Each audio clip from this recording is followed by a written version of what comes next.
शांति।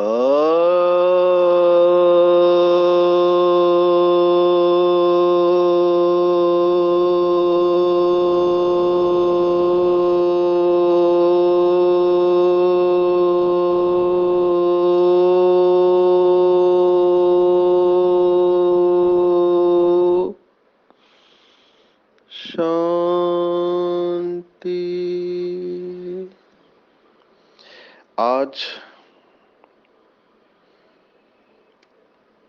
21 फरवरी 2022 भारत में मंगलवार है।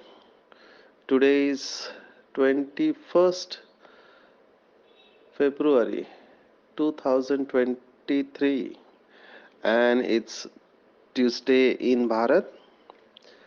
आज की मुरली का जादुई रहस्य स्वयं को प्रेरणा देने के लिए magical secrets of today's Murli for motivating the self. बहुत खुशी होती है जब बाबा के बच्चे फीडबैक देते हैं कि मुरली रहस्य के ऊपर, मुरलियों के ऊपर मनन चिंतन करके अपनी अवस्था बहुत श्रेष्ठ बना रहे हैं। बाबा ऐसे बच्चों को बहुत मदद करता है जिनका लक्ष्य बहुत ऊंचा है, श्रेष्ठ है। मुरलियों में से हम अनादि principle, eternal laws of the nature निकालते हैं, जो अगर हम अपने जीवन में धारण करें तो हमारा जीवन श्रेष्ठ महान बन जाता है, जिसको बाबा कहते लोक परलोक सुहेला हो जाता है। कल की साकार मुरली में बाबा ने पूरी मुरली वारिस क्वालिटी के ऊपर बताई और हमने देखा वारिस क्वालिटी की जो निशानी बाबा ने बताई थी, स्नेही, सहयोगी, शक्तिशाली, ये 3 बातें आज फिर से बाबा उसी बात को अलग तरीके से कह रहा है। बाबा ने बहुत बार मुरलियों में कहा है, सन शोज फादर, बच्चे बाप का शो करते हैं।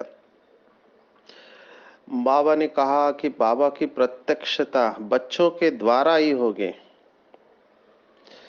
बच्चे प्रत्यक्ष होंगे, बाप गुप्त होगा।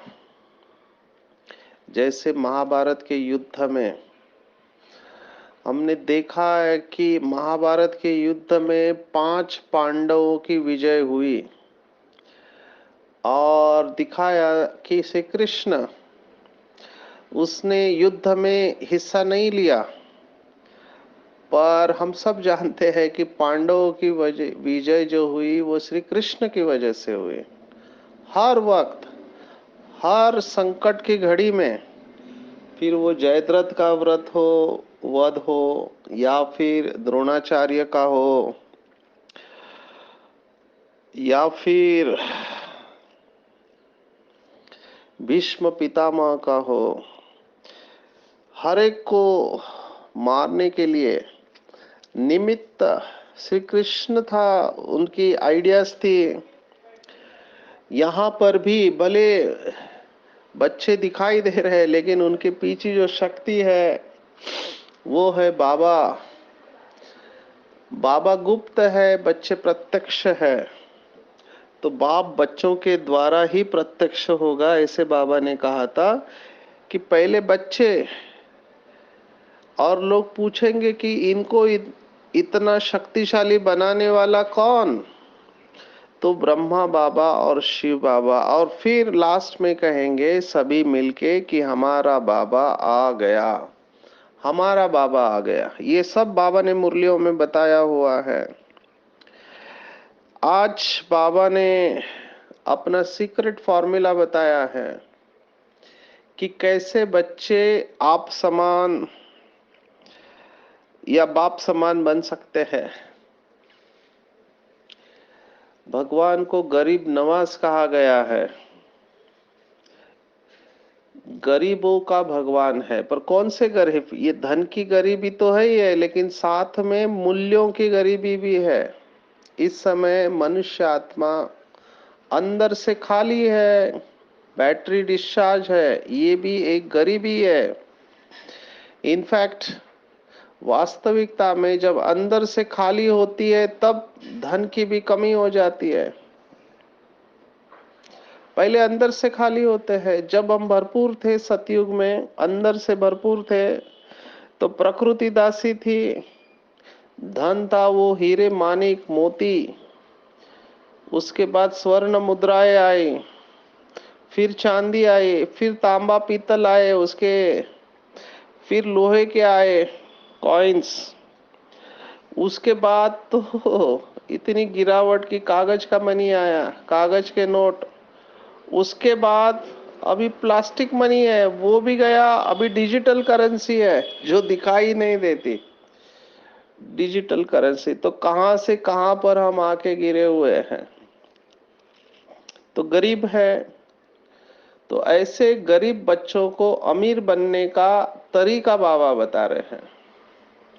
कौन सा तरीका आज के मुरली में बताया, बहुत डीप है, समझने वाला समझे। मुरली में से ये अनादि नियम है वो हमको ढूंढ के निकालने हैं। आज के मुरली में बाबा ने एक लाइन कही है, बहुत अच्छी लगी मुझे। फर्स्ट पैराग्राफ में ही है, बाबा ने कहा, अंडरलाइन है, कुछ भी नहीं होगा तो सब कुछ मिल जाएगा। अब ये समझना मुश्किल है। आध्यात्मिकता ऐसे ही काम करती है, कुछ भी नहीं होगा तो सब कुछ मिल जाएगा। ये लोगों के समझ में नहीं आता है। इसका अर्थ क्या है, कुछ भी नहीं होगा। बाबा ने दो शब्द इस्तेमाल किए कई मुरली में। एक शब्द है बेगर, बेगर माना भिखारी, और एक शब्द है प्रिंस। तो बाबा ने कहा ये बेगर टू प्रिंस बनने का खेल है। तो बाबा कह रहा है बेगर ही प्रिंस बनते हैं। और बेगर किस बात में, तो बाबा ने कहा कि पूरा बेगर बनना है माना देह सहित सब कुछ भूल जाना है। अगर गहराई से हम चिंतन करते हैं तो हमको पता चलेगा कि जो भी चीजें हमने इकट्ठी की है वो सब इस देह के लिए है। आप गहराई से चिंतन करो, घर चाहिए शरीर के लिए चाहिए, खाना चाहिए शरीर के लिए चाहिए, देहदारी भी किस लिए चाहिए, शरीर की जरूरत है। कपड़े, घर, साधन सब देह के लिए चाहिए। अभी देह ही हमने मन और बुद्धि से भूल गए देह को, तो ये सब जरूरतें ऑटोमेटिकली ड्रॉप आउट हो जाती है। इसको बहुत अच्छी तरह से समझना है, गहराई से इसका भाव समझना है कि क्यों योगी आत्माएं बहुत कम चीजें, हमने देखा पातंजलि मुनि ने भी अपने योग शास्त्र में लिखा हुआ है, अपरिग्रह। अपरिग्रह माना चीजों को इकट्ठा नहीं करना। सन्यासियों को ये ट्रेनिंग दी जाती है कि कपड़े भी कम से कम एक लंगोट, दो हो गया माना प्रॉब्लम है, उसको संभालना पड़ेगा। देखो दो से भी ये नहीं जाते, उसी को सुखाना है। सन्यासियों को ये सिखाया जाता था जब सतो प्रधान थे कि एक स्थान पर रुकना भी नहीं है, नहीं तो आप फंस पड़ेंगे, फंस जाएंगे। इसलिए सन्यासियों के साथ एक शब्द जाता था परिव्राजक, माना जो परिक्रमा करते हैं, एक स्थान पर नहीं रहते। क्योंकि किसी स्थान पर आप रह गए तो आपको वो घर अच्छा लगेगा, कुटिया अच्छा लगेगी, फिर आप उसके लिए और कुछ चीजें करने लगोगे और पूरा संसार वहां खड़ा हो जाएगा। तो संसार में फंसना नहीं है, इसलिए सन्यासियों को ये बताया जाता था। बाबा हमको बहुत गहरी बात, उससे भी कई गुना आगे बात बता रहे हैं कि देह को पूरी तरह से भूल जाना है, किसी भी चीज में आसक्ति नहीं रखनी है। अव्यक्त महावाक्य है, अगर आसक्ति है किसी भी चीज में तो माया भी आ सकती है। तो आसक्ति से माया आ सकती है, ऐसे बाबा ने बताया। आसक्ति माना आपको खींच रही है कोई चीज, पूरी तरह से छोड़ देना है। सन्यासियों ने ये करके दिखाया, जो अच्छे सन्यासी थे, दान करते थे। तो इससे भी हमको पूरी तरह से बेगर अगर ऐसे हम बनेंगे, तो बाबा कहता है कि तभी तुम शिवपुरी और विष्णुपुरी के मालिक बनेंगे। जो कल की मुरली थी कि मैं बाबा का, ब्रह्मांड का मालिक और सुखधाम का भी मालिक, वही बात आज फिर से आई है। पूरा बेगर, आज टेक्निक बताई है कैसे बनेंगे। तो बेगर बनने के लिए एक विशेष धारणा आज बाबा ने बताई है। मैंने इसको अपना स्लोगन बना लिया है जीवन का। मेरा स्लोगन है, मुझे बहुत अच्छा लगता है, बड़ा दिल बड़ा सुख। मोटे अक्षरों में लिख देना चाहिए अपने पास, मिरर के ऊपर, नोटबुक के ऊपर, बड़ा दिल बड़ा सुख। पहले भी हमने देखा कि बड़ा बाबा छोटे दिल में नहीं रह सकता। जो है ही बेहद, उसको आप हद में कहां बांध सकते हो। शास्त्रों में कहानी सुनाते हैं, एक बहुत बड़ा व्यापारी जिसके पास बहुत पैसे थे, हमेशा पैसे को गिनता रहता था। उसको वैराग आया, भगवान के मंदिर के सामने बैठा रहा, पैसे छूट गए, हाथ में माला आ गई और माला लेके बैठ गया। राम राम राम राम भगवान का नाम लेते। वहां पर भी वो रिकॉर्ड रखना चालू किया। आजकल तो ये डिवाइस भी मिलता है, भगवान का नाम लो, बटन दबाओ तो उसमें नंबर आता है कितने बार नाम लिया। तो वो जब भगवान के सामने ऐसे गिन रहा था कितने बार मैं भगवान का नाम लेता हूं, तो मंदिर में हंसने की आवाज आई। तो उसने आजू बाजू में देखा, कोई नहीं है। उसने फिर से गिनना चालू किया, तो फिर से हंसने की आवाज आई। तो उसने देखा कि भगवान हंस रहा है। तो उसने पूछा भगवान को कि भगवान तुम क्यों हंस रहे हो। बोला कोई बात नहीं, तुम्हारा चालू रखो गिनना। फिर से उसने पूछा कि भगवान कृपा करके मुझे बताओ कि आप क्यों हंस रहे हैं।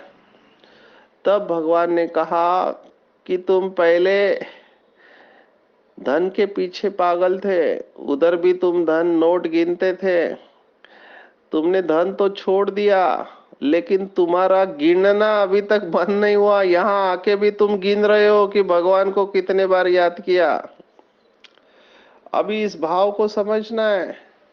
जो स्वयं अगणित है, जिसको गणित बांध नहीं सकता, उसको आप कैसे गिन सकते हैं। कई बाबा के बच्चे योग करने के बाद बोलते हैं मैंने 2 घंटा योग किया। 2 घंटा योग। मैंने कहा इसका मतलब बाकी के 22 घंटे योग नहीं है।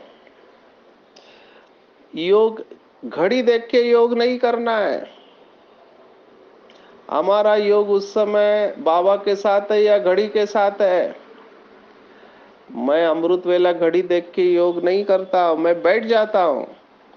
जब तक अंदर से तृप्ति का आवाज नहीं आएगा, भरपूरता का आवाज, फिर घड़ी देखना ही नहीं होता है। घड़ी देख के प्यार नहीं किया जाता है। कहने का भाव है जो स्वयं अमर्याद है, उसको आप मर्यादा में कहां बांध रहे हैं। जो अनलिमिटेड है उसको लिमिटेड में कहां ला रहे हैं। जो बेहद है उसको हद में कहां ला रहे हैं। तो अगर हमको बाप समान बनना है, तो एक धारणा, बड़ा बाबा छोटे दिल में नहीं रहेगा। अगर बड़े बाबा को अपने दिल में रखना है, तो हमारा दिल भी बड़ा होना चाहिए। तो मेरा स्लोगन है, बड़ा दिल बड़ा सुख। बड़ा दिल बहुत बड़ी धारणा है। उदार चित्त कहा गया, उदार चित्त। तो बाबा ने कहा कि जैसे मैं फ्राक दिल हूं, कखपन ले तुम्हें बादशाही देता हूं, ऐसे तुम बच्चे भल गरीब हो लेकिन फ्राक दिल बनो। बड़ा दिल। और मैंने ऐसे बाबा के बच्चे देखे हैं, गरीब है लेकिन बहुत बड़ा दिल है। जो अमीरों का नहीं है वो गरीबों का दिल है। इसलिए भगवान का गायन गरीब नवाज एकदम परफेक्ट है। गरीब बच्चे ही मुट्ठी भर चावल देते हैं, अपने सैलरी का बहुत बड़ा हिस्सा यज्ञ में लगा देते हैं। बहुत सारी कहानियां हैं इसमें। एक गरीब किसान एक बड़ी थैली लेकर आया दादी से मिलने के लिए। अभी उसके कपड़े धोती वगैरह देखकर उसको बोला जो भी लाया रखो, दादी बिजी है मीटिंग में। उसने कहा बस दादी को 1 मिनट के लिए मेरे को मिलना है। और उसने लेटर लिखा था। उन्होंने कहा कोई बात नहीं, रखो, दादी बिजी है। उन्होंने सोचा कुछ चावल वगैरह लाया होगा, तो वो थैली बहुत देर तक पड़ी रही। शाम को दादी की नजर बराबर उसी के ऊपर पड़ी। दादी को पता ही नहीं था। दादी ने पूछा ये किसका है पड़ा हुआ। तब उन्होंने कहा कि एक गांव का किसान आया था, आपसे मिलना चाहता था। तो दादी ने कहा आप मिला क्यों नहीं? बोला आप बिजी थे। फिर दादी ने कहा अच्छा खोल के तो देखो क्या है। तो उसमें लेटर था दादी के लिए, और पूरे जिंदगी भर की कमाई लाखों रुपए में। उसने लिखा कि बाबा को मैं अपनी जीवन की सारी कमाई देता हूँ दादी। तब उसको ढूंढने गए, लेकिन तब तक वो भाई निकल चुका था। बाबा के ऐसे गरीब निवास बच्चों को मैंने देखा है कि यज्ञ से इतना प्यार है कि अपने जीवन की पूरी कमाई, आप सोचो इस आत्मा का दिल कितना बड़ा होना चाहिए। क्योंकि गांव से आया है, पता है 2 वक्त की रोटी, रहने को घर, हमको कुछ नहीं चाहिए। यज्ञ में सहयोग देना है। कितनी माताओं ने, मैं माताओं को भी देखता हूँ। बाबा ने अभी कुछ दिन पहले मुरलियों में याद किया था, जिस सेंटर पर माताएं रहती है वहां का भंडारा और भंडारी दोनों भरपूर रहता है। जब बेगरी पाठ चला था, आप यज्ञ की हिस्ट्री पढ़ना चाहिए, सुनना चाहिए कि कैसे बड़े घर की माताएं अपने गहने, अपने गहनों से सेंटर को चलाया। कितना जमा होगा इन आत्माओं का यज्ञ में, पर वो दिल बड़ा होना चाहिए, तभी ये पॉसिबल है। और आज बाबा ऐसे बड़े दिल वाले बच्चों को याद कर रहा है। बाबा ने कहा थोड़े से भी पैसे से गॉडली यूनिवर्सिटी खोल दो, इसमें कोई खर्चा नहीं है। 3-4 ने भी इस यूनिवर्सिटी से अच्छा फल पा लिया। देखो बाबा कितना कंजर्वेटिव है, कहता है केवल 3-4 स्टूडेंट भी बन गए तो खोलने वाले का ओ सौभाग्य। सिर्फ कंडीशन क्या है? सपूत बनकर रहना है, काम क्रोध के वश नहीं आना है। क्योंकि ऐसे भी केसेस है, खोल के दिया फिर काम क्रोध के वश हो गए तो माया ने ऐसा वार किया कि वापिस ले लिया। अभी इसको क्या कहेंगे? ड्रामा, हम तो ड्रामा कहते हैं। तो इसके लिए सपूत भी बनना चाहिए। बाबा ऐसे ही लोगों का लेता है। मैंने ये भी देखा, बहुत भाई बहन है जो सफल करना चाहते हैं, लेकिन समाव यज्ञ में उनका सफल नहीं होता है, और कुछ आत्माओं का ही यज्ञ में सफल होता है। ये कैसे होता है हम नहीं जानते, क्योंकि बद्दुआ से मिला हुआ धन, उसके साथ एनर्जी भी वैसे ही रहती है। मैंने देखा है सबसे अच्छे बाबा के गरीब बच्चे और सैलरी वाले बच्चे हैं। क्योंकि कोई ब्लैक मनी नहीं है, सैलरी में तो व्हाइट मनी आएगा। और उसमें से कैसे यज्ञ में ये लोग सफल करते हैं, मैं देख देख के हैरान होता हूँ। कई सारे गांवों में जाना हुआ, मैं आज भी देखा। मैं सचमुच में हैरान हो जाता हूँ कि इतना बड़ा दिल इनके पास कैसा है, माताओं के पास, भाइयों के पास। और पैसा ही नहीं, बहुत सारी चीजें। जैसे गांव वाले मैं देखता हूँ सब्जियां लेके आते, दाल लेके आते हैं, अनाज लेके आते हैं। क्या नहीं लेके आते, बाबा के घर पे सब भरपूर कर देते हैं। तो बाबा है, हर एक चीज का हिसाब किताब है उसके पास, और उसका अकाउंट ऐसा है कि उसको ना चोपड़ी, कागज, पेन, लैपटॉप किसी की जरूरत नहीं पड़ती, लेकिन उसके पास पूरा अकाउंट रहता है एक एक चीज का। और बाबा का जो गायन है चावल मुट्ठी का, ये 100% सत्य है। मैं बहुत माताओं को देखता हूँ, सेंटर पर आते हैं, एक एक रुपया भंडारी में डालते हैं, कहाँ से कितने दिन से जमा किया होगा पता नहीं, गरीब है। हमारे पास एक माता है जिसको उसका बच्चा पूछता नहीं है, खाने पीने के लिए भी नहीं पूछता है। वो कहती है कि मेरा बच्चा बोलता है कि बुड्ढी अभी तक मरती नहीं है। ऐसी हालत में है, जिसको इलाज के लिए पैसा नहीं मिलता है, वो बेचारी म्युनिसिपल हॉस्पिटल में जाती है, मेरे पास आती है, मैं उसका काउंसलिंग करता हूँ, मेरे पास जितनी दवाइयाँ उनको देता हूँ। और घर वाले राह देख रहे कि कब ये शरीर छूटे इसका, और वो योग करते रहती है, बाबा बाबा को याद कर रही होती है, तो बाबा उसको बीमारी में से ठीक करता है। लेकिन कहाँ साड़ी में बांध के रखा हुआ खोल के एक एक रुपया वो भंडारे में ला के डालती है। मैंने कहा बाबा के भंडारे में क्यों डालते, अपने लिए यूज करो। बोला नहीं, सतयुग में बाबा इसका महल देगा।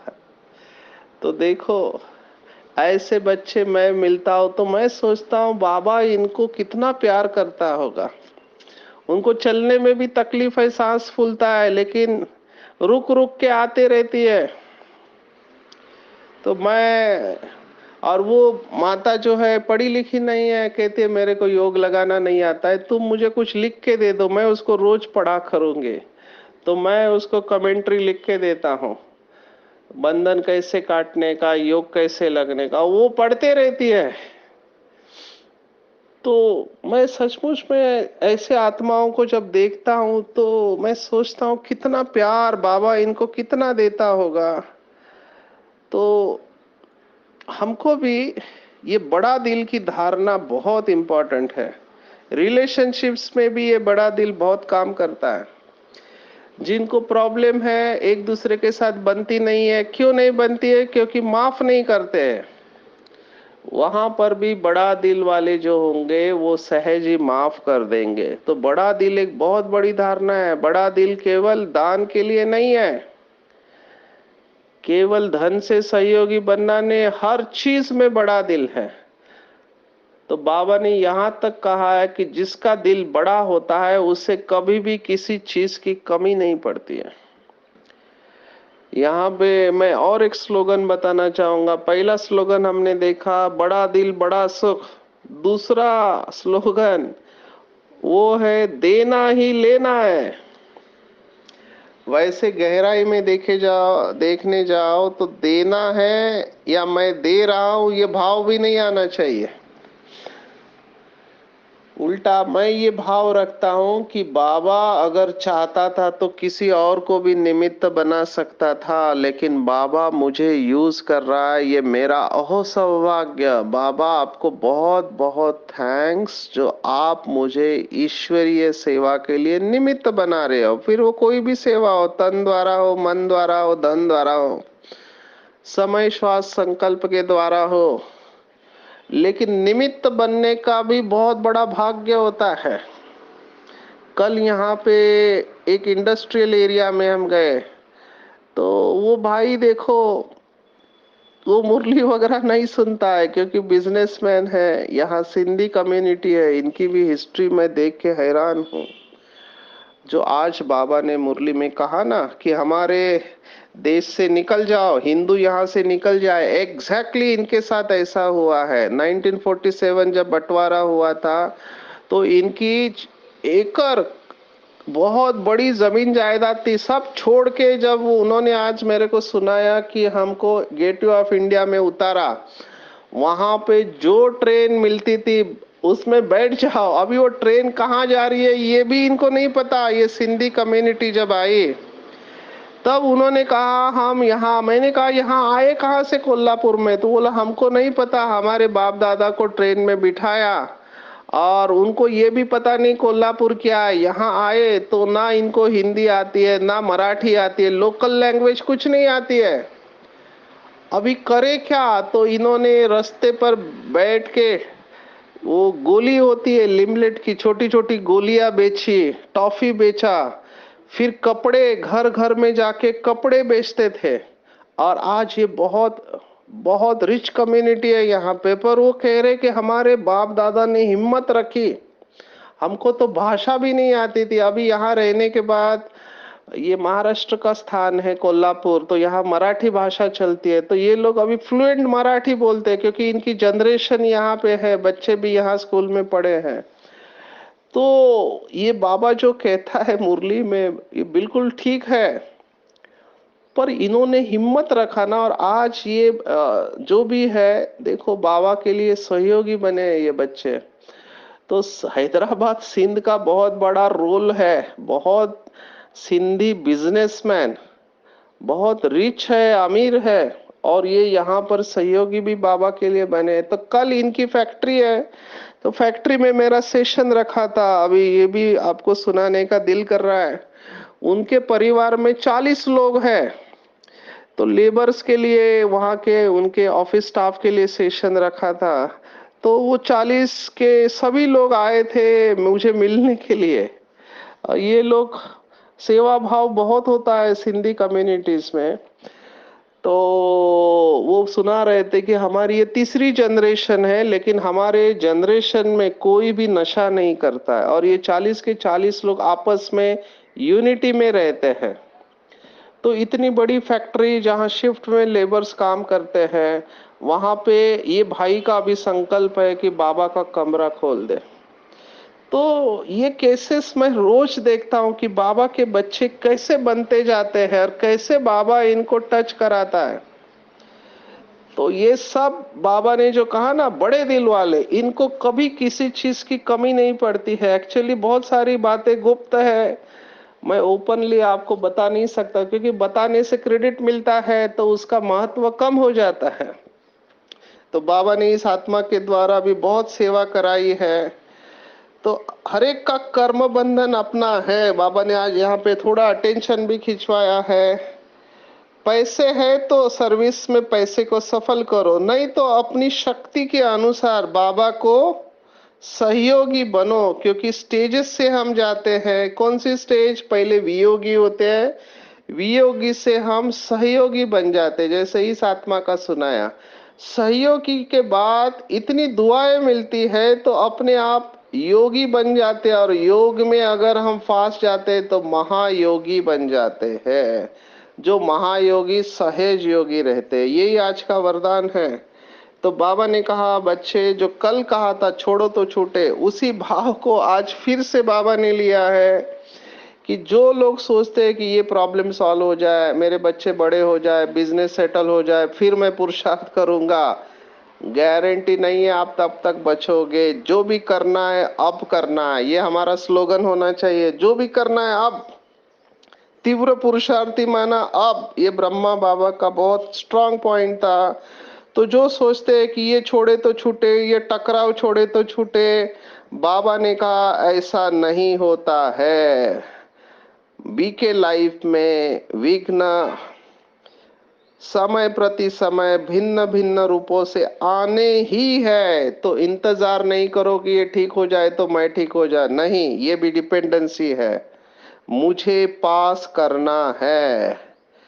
व्यक्ति पास करे, परिस्थिति पास करे, नहीं, मुझे पास करना है। इंतजार नहीं करना है, इंतजाम करना है। तो बाबा का हाथ पकड़कर, उंगली पकड़कर, श्रीमत पर चलकर सहयोगी, जो सहज योगी बनो, ऐसे बाबा ने आज की मुरली में कहा है। 100% एग्री है। हमको बहाना नहीं देना है, जो भी करना है कर देना है बाबा को बता के। और ऐसे जो बाबा के बच्चे उमंग उत्साह में रहते हैं, औरों का उमंग उत्साह बढ़ाते हैं, बाबा ने कहा यही सच्ची सेवा है। नींद को जीतना है, कोई बहाना नहीं देना है। पर गुस्से को आज फिर से बाबा ने याद किया, कोई निंदा करे हमको गुस्से में नहीं आना है, सहन करना है। सभी धर्म स्थापकों को सहन करना पड़ा, हम भी बाबा के साथ धर्म स्थापक है। हमारे ऊपर भी कलंक लगेंगे। बाबा ने कहा जितना कलंक लगेगा उतना कलंगीधर बनेंगे। तो ज्ञान को सिमरन करना है, रात को जागकर अपनी दिनचर्या को बैलेंस में रखते हुए, बाबा को याद करते हुए बड़ा दिल रखेंगे तो शिवपुरी और विष्णुपुरी को याद करते करते वहां के मालिक बन जाएंगे। अच्छा, ओम शांति।